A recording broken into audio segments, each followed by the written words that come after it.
Hi, everyone, and welcome back to Alive and All. This is Becca, co-founder, co-creator of Alive and All. Okay, so I'm going to share a little story with you guys. Let's see my hairs. I'm having some issues. Oh, well. About last August, September, some of the things that I was going through in that time period of my life. And I'm sharing this with you because I want you to see what it actually produced recently, just in this last month. It's very interesting to me. So I during October was really kind of a tough transitional time for me. There was a very dear friend of mine decided that her time here on Earth was up and took her own life.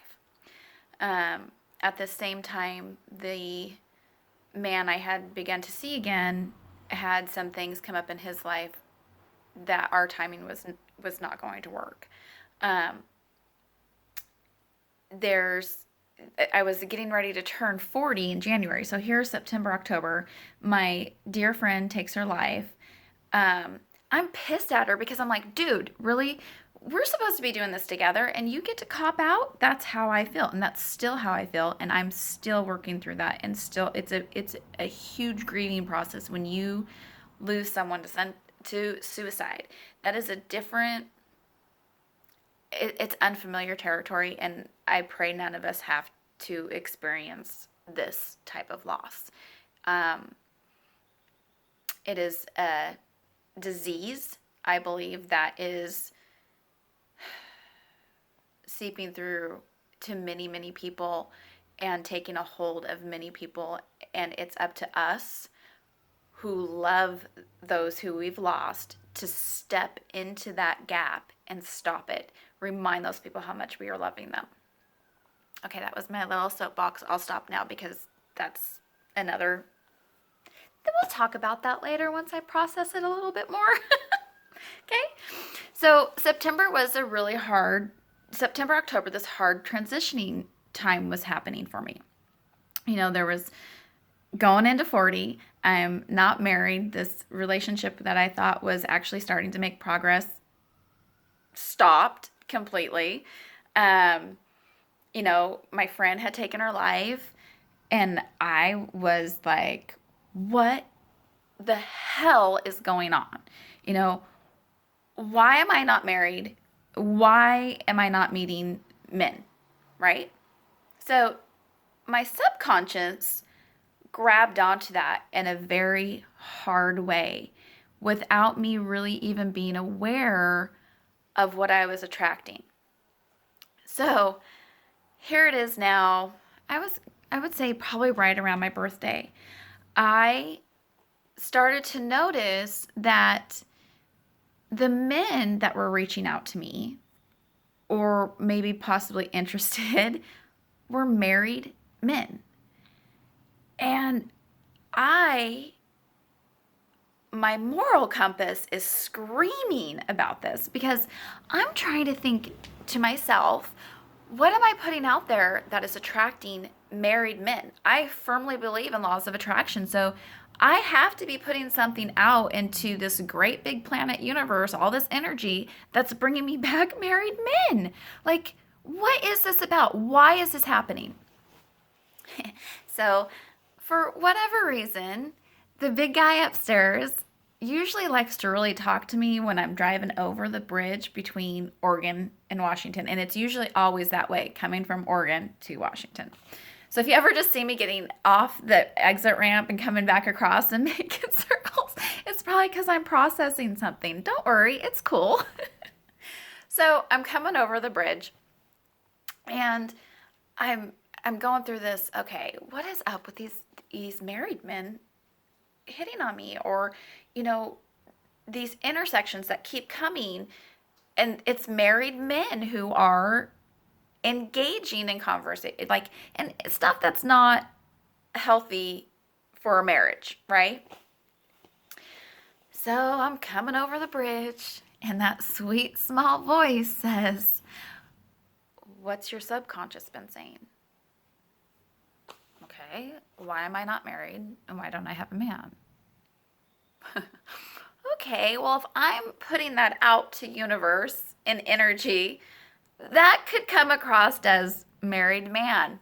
Please send one back, right? Okay, so time out. That's not what we were going for. That's not what Becca meant.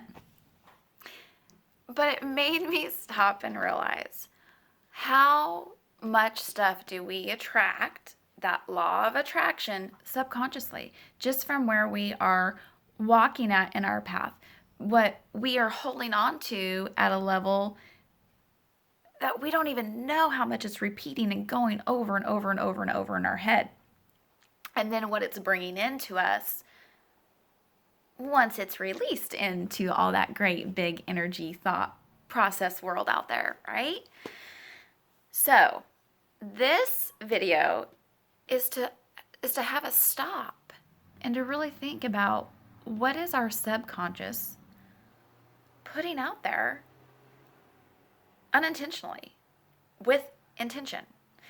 It's unintentionally. My subconscious was out there putting out, well, she wants to be married. She wants to know where a man is. So that reflected into married man. And that's what I was getting back.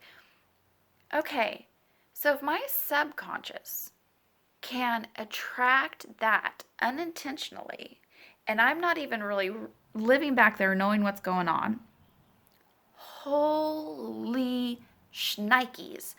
What am I going to attract now that I know that that's going on back there, that I'm fixing it, and I have the intention of fixing it and walking there? Now I have intent on what my subconscious is thinking. I'm in control of it. That's what I'm going to start attracting. It's not until we get one of those little signs of maybe what we're subconsciously focusing on that we start to see what we need to shift. So what are you attracting? What's coming in? What's fueling into you right now? What is being provided to you? Is it negativity? Is it things that are happy and healthy and positive? And is that what you're projecting back out, subconsciously or conscious, on a conscious level? The more we start to make friends with our subconscious, that's what I'm going to say. We're making friends. We're not letting it have charge. We're making friends with it. We have a better chance of attracting what we want and it not getting messed up in the message. It's not sending me a married man. It's making me stop and go, Becca, you're not married yet because it's not your time yet. Doesn't mean it's not going to happen. Doesn't mean you're a bad person for not being there. It's just not your time yet. So let it go. Okay, I'm good with that one now. A man. You know what? With everything that's going on with my son, I've really stopped and thought, again, there's reason for it. And God, universe, ultimate love, will provide the correct man at the correct time with the correct capabilities for our family. So let it go, right? But I have to remind my subconscious to let that shit go too. Don't beat me up over it because I'm going to attract the married man. And that's not what we want, ladies, right? Okay, so I love you guys. And I just wanted to share, unintentionally have intent. Unintentionally get back in there into your subconscious and say, okay, what's going on back here that you're putting out into this universe? And let's put some dynamics around it. Let's actually put some thought into it and make sure that what we're putting out there is what we want to be attracting back in. Next week, we're going to start going through the armor series really kind of week by week. So next week, we'll start with the helmet because clearly my subconscious needs some helmet work. So that's where we will be. I love you guys, and we will talk to you soon.